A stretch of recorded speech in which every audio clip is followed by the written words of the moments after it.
Today is Friday, January the 29th. I am your host, KC Phoenix, and this is my daily thought. Funny thing is that for half a second when I paused, I was literally about to say November the 29th. I don't know why November the 29th would be on my mind, but yeah, I guess whatever. Where to start? I'm thinking. Today's been pretty chill. Last night my sleep was up and down, but for the most part I've had energy today. So I'm keeping my fingers crossed it stays that way. Still on track to do the tarot card readings this weekend. So for those of you who like the tarot card readings, which for some reason, and I'm thankful, the tarot card readings seem to be very popular on this podcast. I'm still on track to do those tomorrow. As a matter of fact, I had already told you yesterday I ordered some tarot cards that are going to arrive next week, but also I ordered some more tarot cards today that should arrive tomorrow. One is a Game of Thrones tarot card set, and the other tarot card set is Heaven and Earth, is what I think the name of that set is. And I feel like I might have ordered another one, but I know I ordered the Game of Thrones one, and I ordered a Heaven and Earth tarot card set. So hopefully if they make it in tomorrow before I start, then I might use one of those as a clarifying deck. I know what deck I want to use tomorrow as my main deck because it's been calling out to me. So I'll use a particular deck for my main deck tomorrow, and then I'll figure out what clarifying deck I want to use. And just a heads up, I usually do a pre-shuffle before I start recording just to see what the energy is. And then I start recording and do the main shuffling. And I do that. And I just see where it goes. And my tarot card readings average usually about 25 to 30 minutes is what they average. If I can keep it under that, I will. But for now, they usually average 25 to 30 minutes per sign. And I do plan to do some quick tarot card readings in the middle of the month, like a quick check-in on the energy in the middle of the month. Those I plan to keep to 15 minutes or less is what I plan on doing. And I just plan on pulling 4 cards is what I will do, unless I have to pull more than that to get some type of clarification. So yeah, KIRWKC.com, main podcasting platform. KIRWKC on all the social media platforms, facebook.com/KIRWKC. Also, this podcast is on Apple, Spotify, Google Play, iHeartRadio, and Pandora, and other podcasting platforms. And thank you to those who have been kind enough to listen to this podcast. Let me get started with my daily thought. It's kind of crazy because every morning when I wake up, as you know, I always give thanks for another day. And when you get older, you appreciate things, but also sometimes you pick up new habits to maintain the body. Because some people, and it's all about genetics too. Some people, their body can maintain itself and they don't have to do anything. And some people can do stuff and it just doesn't affect them because everyone is genetically different. My auntie is an example of that, my mother's sister. My auntie smoked most of her life, and still, I think she still smokes from time to time because I'm not there anymore, so I don't get to see her. But for the most part, for most of her life, my auntie smoked. And one thing that they would say about people is that smoking ages you. Smoking will age you. My auntie did not age. And does not age. She just doesn't. She has a different set of genetics. For a while, my mother didn't age. It's obvious she's aging now. But with my auntie has always looked young. Always, always, always. And those are just her genetics that she pulled from whatever part of the family she pulled it from. Because if you saw my auntie and my mother next to each other, you probably wouldn't be able to figure out that they were sisters, full sisters, same parents, both have the same parents, not half sisters, full sisters. So, yeah, because I'm my mother's complexion, for those of you who are watching the show. And my auntie is probably about, I'm trying to think, who's somebody that's my auntie's complexion? I'm thinking Kelly Rowland, probably. My auntie is just a either as dark as Kelly Rowland or just a smidge lighter. But I want to say she's probably as dark as Kelly Rowland, which Kelly Rowland is gorgeous, and my auntie is gorgeous too. So, yeah. And it's just all genetics, wherever you pull them from when you're born. With genetics playing a role, how people deal with medication is different. Some people, their knee jerk is to automatically take medication. Me, I take supplements. When I wake up in the morning, I'll give you the full rundown. When I wake up in the morning, I take an olive leaf extract pill because they say it's good for circulation and cardiovascular and things like that because I have hypertension.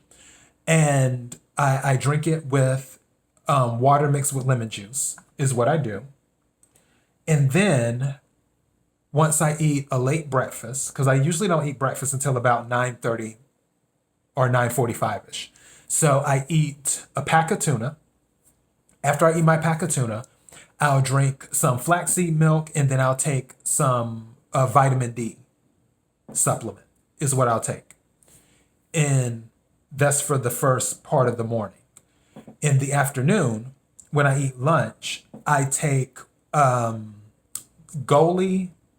the apple cider vinegar drop gummies. I take that after I eat my lunch. And I do that. And those are the supplements that I take.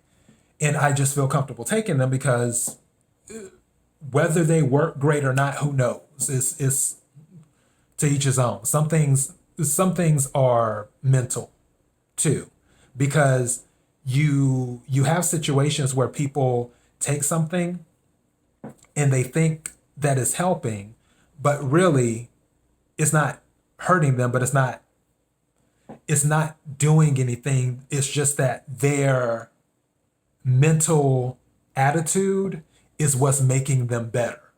That's why I always say the mind is a powerful thing.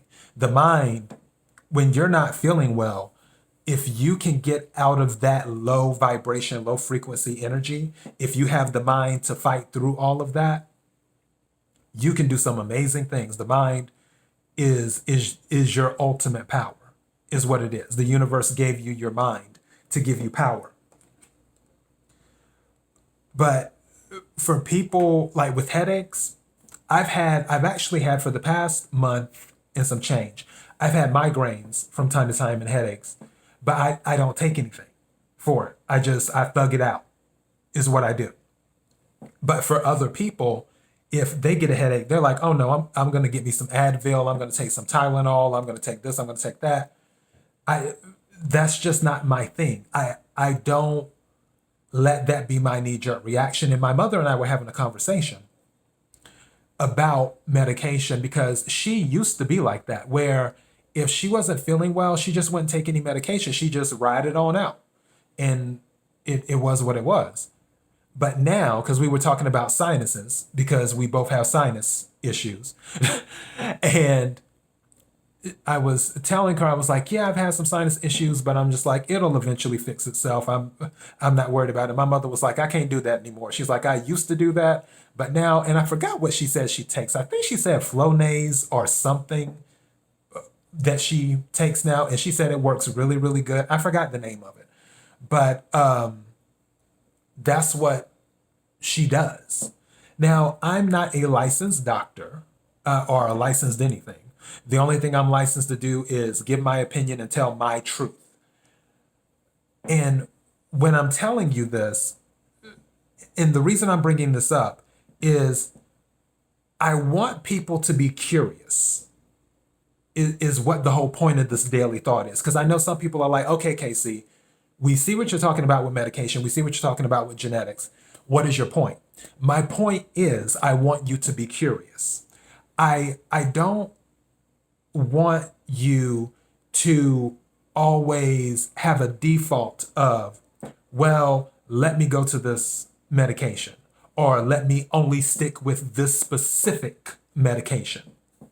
type default, because some people get caught up in that. You have to do what works best for you. When my doctor first told me, because after she had taken my blood pressure several times over a year, and every time it kept on coming back high, she was like, yeah. And I spoke to my mother. My mother was like, yeah, hypertension runs in the family. And I was like, okay, well, that kind of explains it. And I was like, okay, well, what can we do? And my doctor was like, okay, well, let's see what some options are. So I tried to do some natural stuff first. So what I did was I was sticking with the olive leaf extract and just doing that only, just to see if anything happens. And nothing had really happened. And then I switched to another one that, another natural one. It was, I think it's called blood pressure support or something like that. And it didn't do anything for me at all. So then my doctor was like, okay, I'm going to put you on, I think it's called a calcium blocker or something. It's some long name that starts with an azadalamalapine or something like that, or pine or something. And then, that's what I've been using. But I still take my olive leaf extract supplements and other stuff, and I still do hibiscus tea, which that's another thing. I've read stories, and all of this is anecdotal, where some people, their blood pressure medications, because there are many, where it didn't work for them. It always had them loopy or out of it or whatever, and they would switch from one blood pressure medication to another blood pressure medication, and then they tried drinking hibiscus tea consistently, and the hibiscus tea seemed to keep their blood pressure within a normal range. Then you have other people, like one of my friends, who has all of this research that says taking your blood pressure isn't really that accurate anyway. So it's all about what works best for you and what your genetics are. But my thing is with this, when it comes to medication, I still want people to be curious. And I want people to not be like, okay, let me see what type of drugs I can get on. You know what I mean? With the pharmaceutical companies. Because let's just go ahead and keep it 100. The pharmaceutical companies don't care about you. And I'm not trying to sound political. This is more from me being a realist and from an economic standpoint and a lot of other things. I'm not really trying to insert politics in this. I'm inserting more logic and the obvious into this. Because when it comes to curing things, there isn't any money in cures. There's only money in treatments. That's why the healthcare industry is a treatment industry. It's not a cure industry. If the healthcare industry was a treatment industry, then there wouldn't be as many jobs as there are. One thing with certain cultures, they say, is the parents try to get their kids to go into healthcare because healthcare is a stable industry for the most part. Obviously, nurses get laid off from time to time, or doctors, their practices may not get enough clients and things of that nature, and hospitals do close down due to funding and other stuff. But for the most part, healthcare is a stable industry. And that's why in some cultures, some demographics, they try to force their children into the healthcare industry. That's why when you go into the healthcare industry, you see certain groups from certain backgrounds all the time, because more than likely it was drilled into them by their parents that, hey, this is the industry you need to go in if you want job security. And also it's decent money too. So, because it deals with treating people. And I'm not saying that people don't get cured who are sick. Obviously they do. But however, when it comes to the pharmaceutical company, their job is to treat you, not to cure you. Because if you pay me $1,000 to cure you, I don't get to see you again. But if you pay me $500 a month to treat you for the rest of your life, I see you every month. From a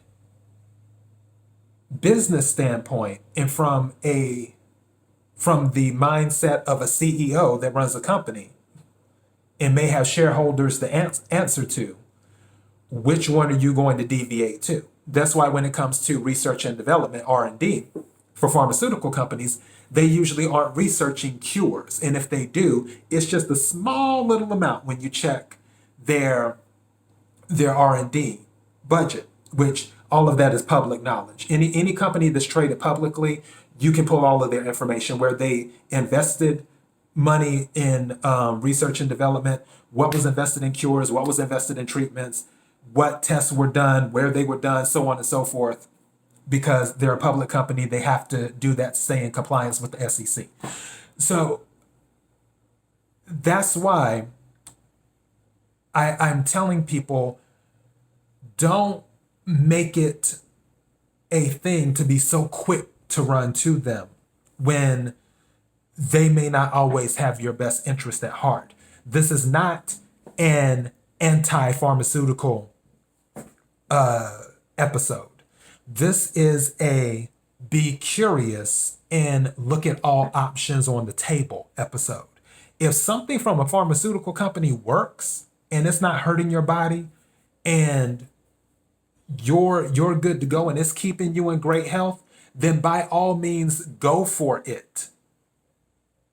However, don't rule out stuff that is outside of the box, stuff that may be considered more natural, like hibiscus tea to lower blood pressure. Because again, if your genetics match up with that, me personally, my genetics is hit and miss. I guess mine are all over the place. But for some people, their genetics match up to where they don't have to buy pills from a pharmaceutical company every month anymore. They just drink hibiscus tea in the morning and they drink hibiscus tea before they go to bed, and that keeps their blood pressure in check, and everything is good. And whatever ailments you may have, I'll give you an example. Let's say that you have joints that ache sometimes, where you may run a lot or do this or do that. Instead of thinking, okay, my joints are aching, let me take Advil, why don't you consider adding, if you're not allergic, you need to check with your medical professional, there is a spice called turmeric. Turmeric is good for inflammation. So if you add turmeric to your diet, add it to your chicken, add it to your fish or your beef or your salad or whatever, and you're doing it on a regular basis, and then your inflammation starts to go away with your joints aching and things like that, then you just saved yourself taking something that is manufactured versus taking something that is natural. And that's just one example.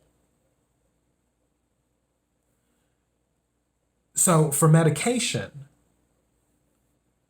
be curious.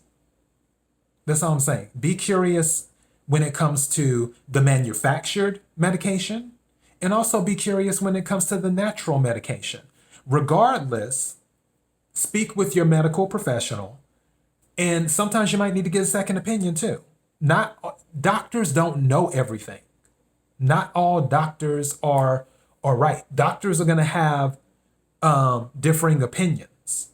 And one doctor may look at your chart and say, okay, this is the routine or regimen that'll work for you.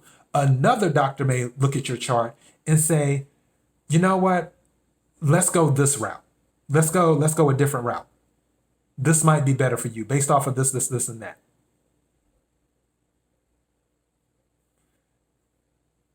But the point is that you need to be curious to get to that level to find out what works best for you. Don't let it be the default to just take whatever is thrown at you. Don't let it be the default for it to be, well, I have a headache, let me take some Advil. well, my joints are hurting. Let me take some Tylenol or whatever. You know, well, I'm coughing a little bit. Let me take some Robitussin. When one thing that works really good, especially for respiratory stuff, is warm water mixed with lemon juice, honey, a little bit of honey, and ginger. That works good. Because at one point when I wasn't feeling well, I drank that for a few days and that worked out well. Be careful with the ginger because you don't want to overdo it. There's certain amounts of these things that you can take and you obviously don't want to overdo it. And again, I'm not a licensed medical professional. You need to talk to your medical professional that you deal with and gather the information from them, or either do your own independent research and take it to your medical professional and say, what do you think? And do it like that. But that's my daily thought on medication. So anyways, thank you everyone for supporting the podcast. I sincerely appreciate it. I'm keeping my fingers crossed to get some good sleep tonight and have a ton of energy for this weekend. Oh, those tarot card readings. Oh my goodness. I know the way I sound is like, I make it sound like I don't want to do it, but I really do. It's just, it takes a lot out of you, but they're so fun and I enjoyed them so much. So yeah, but I'm looking forward to this weekend. Everything is still on schedule. Mercury's in retrograde though, but everything's still on schedule. So I will be slowly but surely uploading episodes of the signs. And for those who don't know, I randomly pull each name of the signs out of a bag. I close my eyes, I reach into the bag, and then I pull the name of whatever sign comes out. And then that's how I do it until I get to the very end. And that's the order it will be in, so it won't seem like I'm picking favorites. So yeah. Anyways, let me get going. Until next time, guys, be blessed.